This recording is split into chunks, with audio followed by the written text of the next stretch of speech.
Привет, друзья! На связи Настя! Совсем недавно, точнее в конце августа, мы осуществили свою давнишнюю мечту. Отправились в путешествие по Аляске.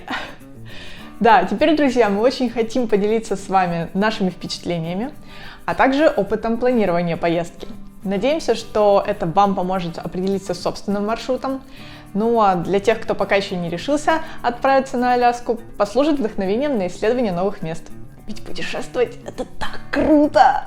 На все приключение у нас было ровно 9 дней, а увидеть хотелось очень много, поэтому мы решили не полагаться ни на какие организованные туры, а составить план поездки самостоятельно. Мы начали с обсуждения списка того, что мы хотим увидеть на Аляске и что бы нам хотелось там сделать. Увидеть нам хотелось китов и других морских обитателей, медведей и других животных в естественной среде обитания, ледники, северное сияние и вулкан. А сделать нам хотелось следующее: полетать на гидроплане, прокатиться на квадроциклах, поплавать на катере или на другом судне рядом с ледником, покататься на каяках рядом с ледником, похайкать, то есть сходить в однодневный поход, попробовать добыть золото и потюленить, что тоже важно, ведь у Артема отпуск, и ему просто необходимо было расслабиться. Вот такой список у нас получился, и когда мы его составили, я такая: как это вообще вместить в 9 дней? Потому что мне казалось, это нереально. Но в итоге мы справились, и причем сделали так, чтобы было не особо напряжно, чтобы мы не скакали от одной активности к другой, а все шло достаточно планомерно, чтобы у нас было время и выспаться, и драйв получить вот этот, и время на перемещение у нас оставалось, и чтобы это было вот прям так очень-очень-очень комфортно. Нам все очень понравилось, собственно говоря, поэтому мы и хотим всем этим поделиться. В итоге нашу поездку мы разбили на 5 основных локаций. Анкоридж – это пункт нашего прилета. Денали – это национальный парк. Опять Анкоридж. Этому есть объяснение, вы потом узнаете. Сьюарт и Анкор Пойнт. В каждой из этих локаций мы останавливались на 1-3 дня. И о каждой из них мы хотим рассказать отдельно. Ведь мы отсняли столько материала и стольким хотим с вами поделиться, что в один ролик это точно бы не вошло. Хотите увидеть все выпуски? Тогда подписывайтесь на канал и кликайте по колокольчику, чтобы получать уведомления о новых сериях и ничего не пропустить. Подписались? Здорово! Приглашаю вас к просмотру первой части влога о нашем аляскинском приключении.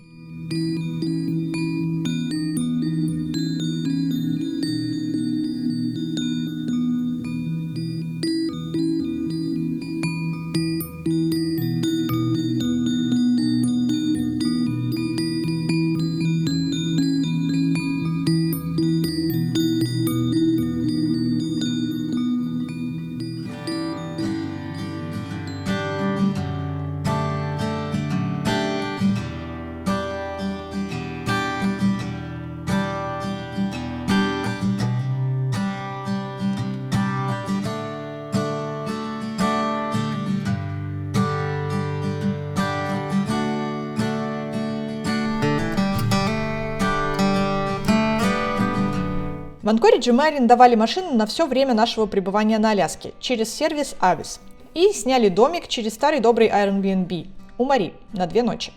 В этом городе мы запланировали 2 активности. На первый день прилет и посещение Центра сохранения дикой природы, и на второй день морской однодневный тур 26 ледников. Кстати, да, ссылки на все, что мы посещали и чем мы пользовались, я оставлю обязательно в описании к этому ролику.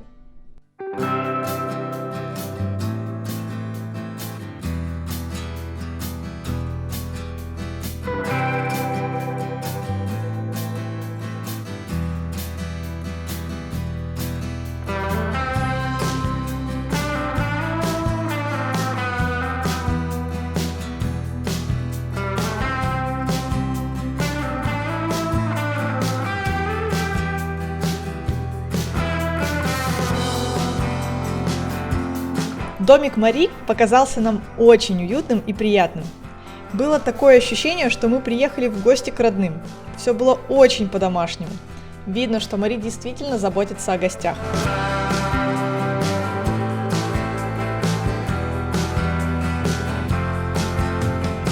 Оставив вещи, мы отправились перекусить в кафешку Granny B.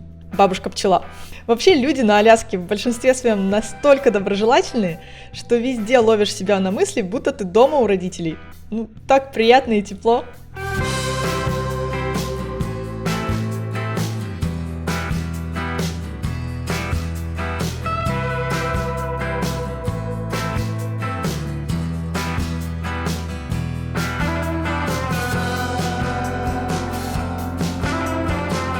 Направляемся смотреть лисичек в Alaska Wild Conservation Center. Лисички, лисики, лисики.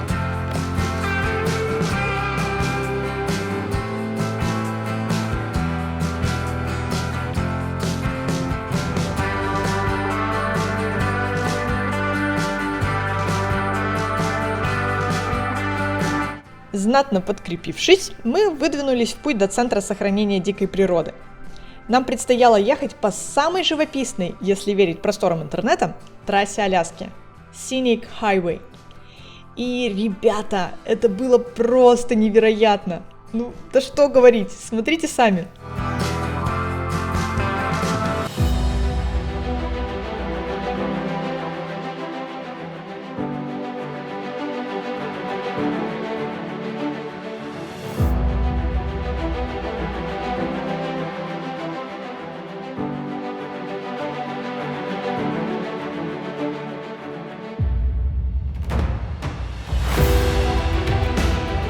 Когда видишь белуг, чувствуешь, как перед тобой открывается новая вселенная.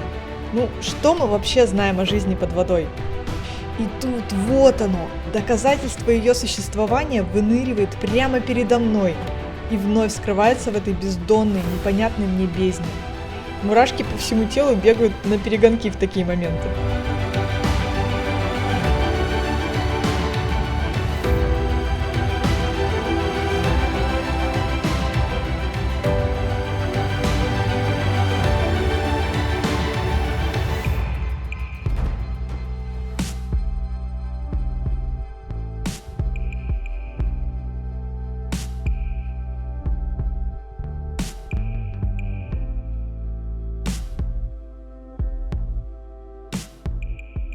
Мои щеки реально устали улыбаться за время нашей поездки по Scenic Highway.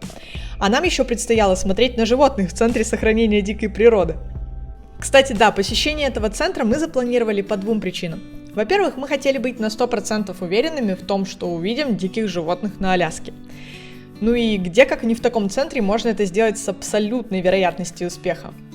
А во-вторых, прочитав про центр, я поняла, что он сильно отличается от зоопарка. Чем? Объясню. Животные здесь содержатся не в клетках, а на больших отгороженных территориях, где они достаточно комфортно себя чувствуют.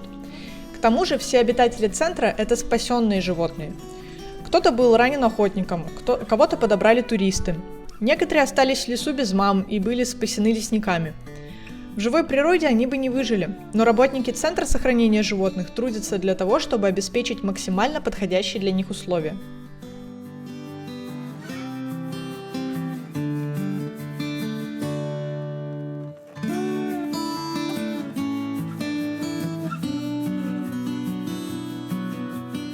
В общем и целом мы остались довольны посещением этого места. Животные действительно выглядят ухоженными и спокойными. Не похоже, чтобы их что-то угнетало. Мы видели оленей, косуль, черного медвежонка, 2 лис и койотов, и также бизонов.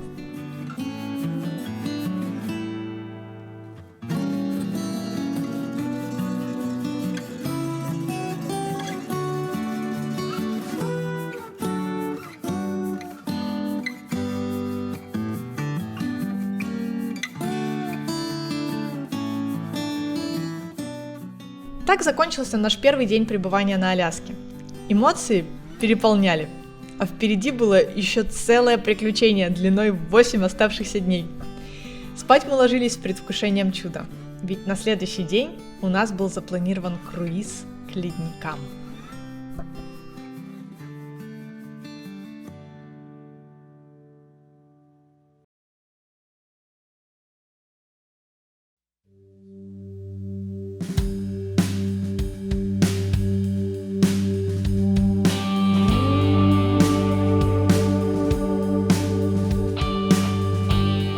Вставать нам пришлось в 8 утра. Место, откуда отправлялся наш корабль, находилось примерно в 2 часах пути. Плюс нам надо было еще успеть попасть на открытие туннеля. А еще мы хотели выехать заранее, потому что уже понимали, что нам непременно захочется где-то остановиться и сделать хотя бы пару кадров. И мы не прогадали. По дороге нам было на что посмотреть.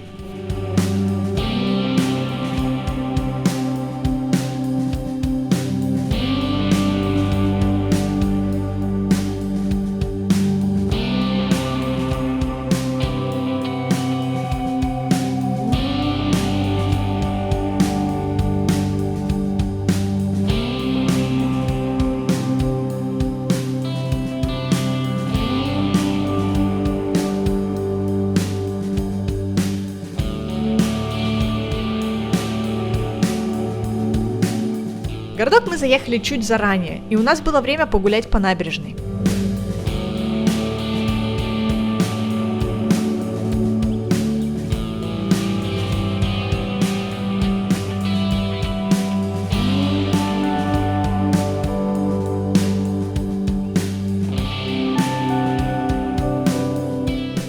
Это очень необычная атмосфера северного порта. Лазурная ледяная вода, хвойный лес, на вершинах гор виднеется снег, тут же стоят яхты. Так удивительно сочетаются здесь несочетаемые, казалось бы, вещи.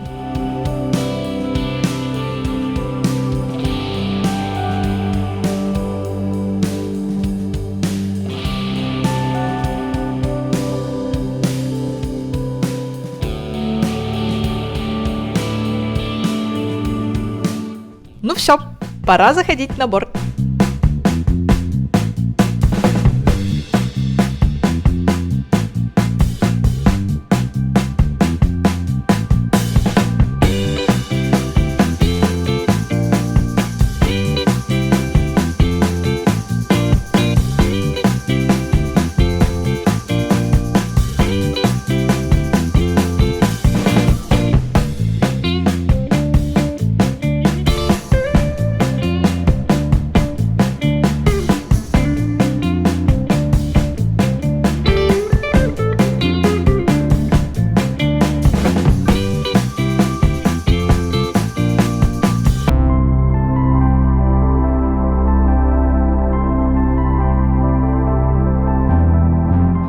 Только посмотрите на эти пейзажи. Как только мы отчалили от берега, нас, кажется, с еще большей силой накрыла эта холодная, кристально чистая красота. Хотелось, не отрываясь, смотреть на этот холодно-синий цвет воды, тонуть взглядом в утреннем тумане, повисшем над водой. Что-то волшебное творилось. А еще нужно было смотреть во все глаза, чтобы не пропустить ни одного морского обитателя по пути. Вот морская выдра, игривая, ворочается в воде.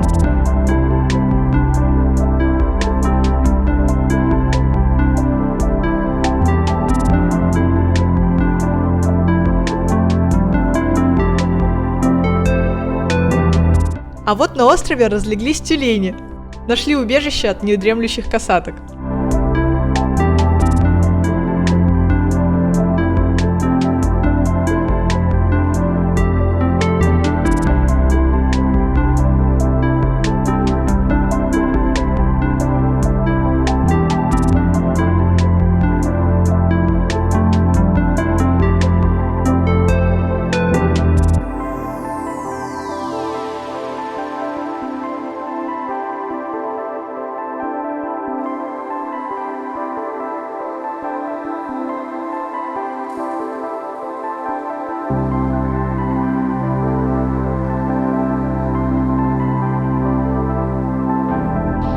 А здесь мы встретили самых очаровательных морских существ – морских свиней Дала. Да-да-да, это не касатки, это морские свиньи. И их любимый досуг – плавать на перегонки с катерами и кататься на волнах от мотора. Они преследовали наше судно минут 20, пытаясь отвлечь нас от наблюдения за самым величественным морским животным.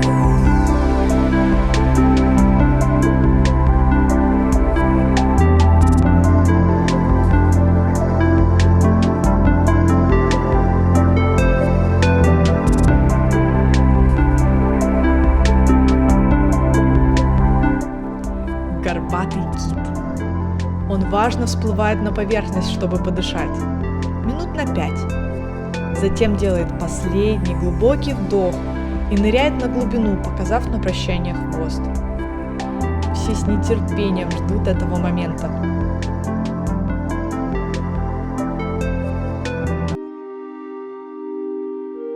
Насмотревшись на китов, мы устремились к кульминационной точке нашего круиза – на свидание с ледником. Тут даже рассказывать ничего не хочу. Ну вы просто посмотрите.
И вот эта секунда. Ты видишь хвост, грациозно показывающийся из воды. И через мгновение кит уже под водой. Красиво, грандиозно и немного грустно. Кит будто прощается с тобой.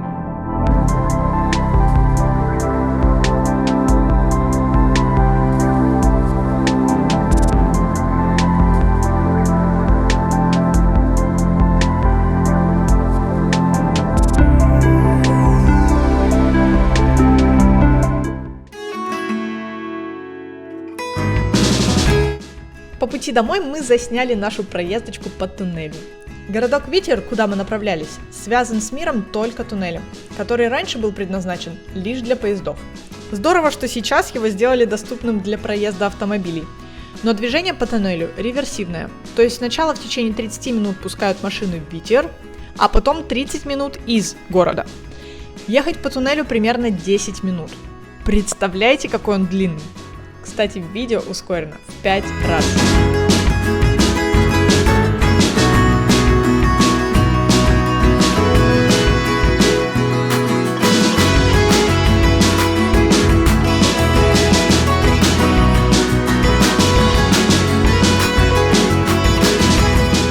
Ехать достаточно жутковато, ведь в ширину туннель совсем небольшой. Проехать может только одна машина. И самое последнее, что здесь хочется делать, это поломаться. Надеюсь, у них на этот случай есть какой-то план.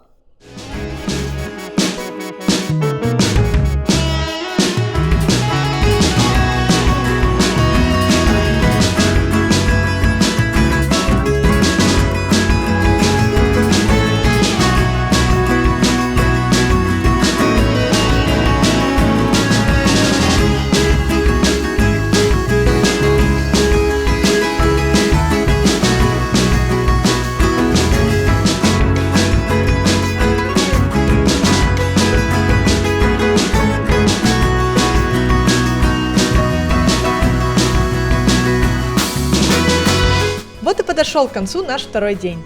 Опять море эмоций. Это наша последняя ночь у Мари, ведь завтра мы уже выезжаем в Денали. Но с утра нам предстоит успеть сделать кое-что интересное. Хотя это уже другая история.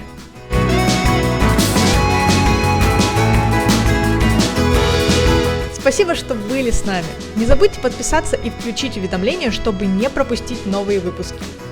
Всем отличного дня и увидимся в следующем видео. Пока!